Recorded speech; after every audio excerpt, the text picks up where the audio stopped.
Who or what are we?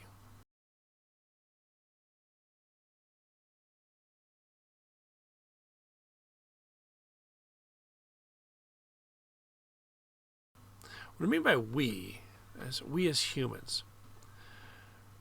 Some of us inhabit this planet totally amazed by life and life's processes, physics and its natural rules. Natural rules are rules that we have discovered that exist. They do exist. Without them, the universe collapses. Why would a random universe have rules at all? Others go about their daily lives not thinking at all. They get a job, they make money, they grow old, and then they die. Some of them may have nice lives, some of them may not, but they believe that when they die, their flesh deteriorates and they disintegrate and they are no more. They don't exist anymore. That's what they believe. They don't believe in a spirit or a soul. They're just some sort of kilos of flesh kept alive by random chemical processes. They die and they are no more.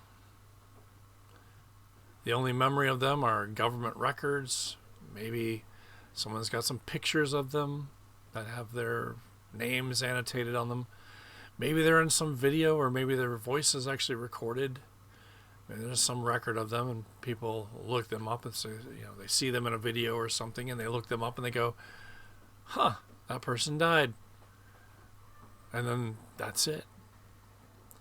Is that all we are, though? Let me talk about some fascinating things I've been thinking about. If you really, really think about it, I've had thoughts of who we are as living, breathing beings. I looked up cell mitosis, and from the moment of conception, amazing things happen. Most of the mitosis initially goes to creating an environment the embryo can live in, one that will keep it alive and protected as it makes its journey into the uterus to become an embryo.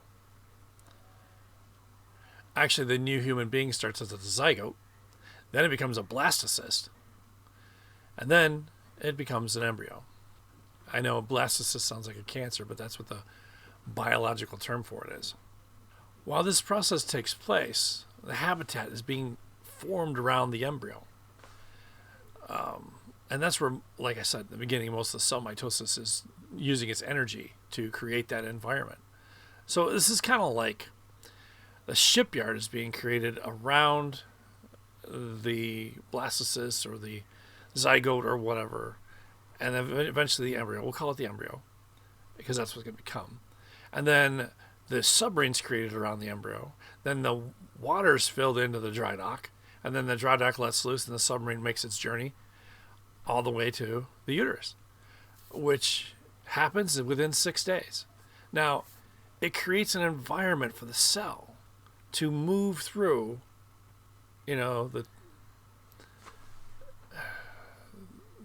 fallopian tube and then go into the uterus, and it's totally contained. And then from there, the environment just maintains its size as the size of the embryo increases. You might not think that's amazing, but I think it's pretty amazing. So we start out as two cells. These cells are made up of acids you may know, called RNA and DNA, made up of some polynucleotides. At least that's what I think they're called. These are varying different elements, being hydrogen, oxygen, carbon, chlorine, sodium, to name a few. And there's metals in there, but those are the big ones for most of the processes that are needed. Now, if that thought doesn't amaze you, think of a ribosome, a protein factory inside your body. It takes a strand of DNA that it needs to replicate as some cell or one or sort of another. And then it basically, how does it know what to do? Well, it takes on the side of the DNA is a strand that used to be called junk DNA because scientists and biologists didn't know what it was until they find out that it was the instructions to build, to assemble, disassemble DNA in cells inside the body. It's the instruction book for the ribosome, as far as I understand it. But it is pretty amazing to think about it. So the ribosome comes, sends a messenger, I think it's called messenger DNA, and it disassembles part of the DNA strand, and it copies it, and then it reassembles it, and then takes that copy and reproduces everything, which is pretty amazing that there's a factory inside your body. And this happens in matters of seconds. And these ribosomes assemble these things into proteins that they need to build whatever they need to build. So all these cells in your bodies are made up of chemicals, different types of molecular structures. On average, the human body changes out cells around 7 years, right about 7 years. Now, that's an average. Some cells may last the length of your life, like, for instance, your memory cells, your cells used for memory, where an electrical impulse is put upon through neurons into a cell and attaches a memory engram to it. And that, well, those ones stay pretty much your whole life. But on average, 7 years. So if most of your body gets changed out every 7 years, what are you? If your eyes, your hands, your feet, your skin, if that all gets changed out in days, to matter of your bones being like years, like your marrow, bone marrow could be like, that would be one of the higher averages.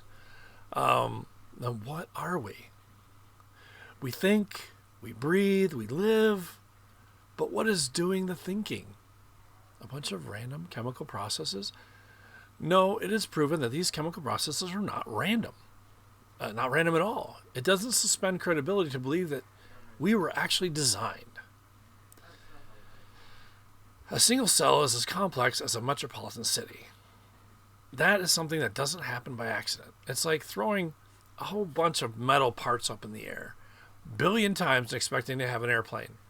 It doesn't happen. It will never happen. Airplanes have designers. Human beings have designers.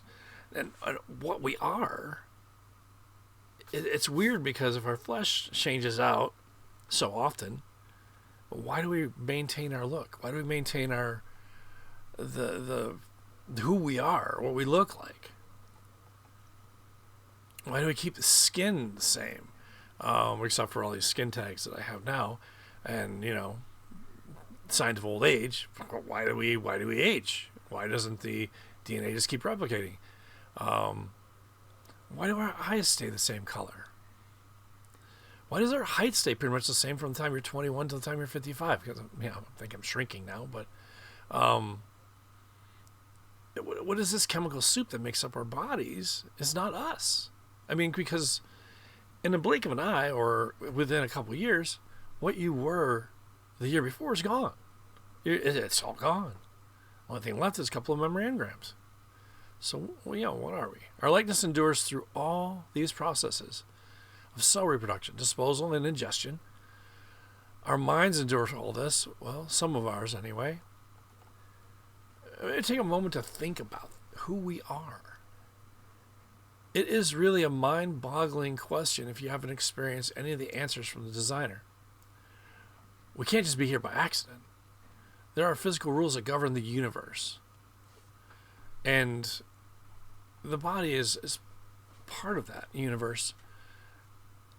And I don't understand, if I didn't meet certain individuals who we would just say are my creator and his son, I wouldn't know any of this.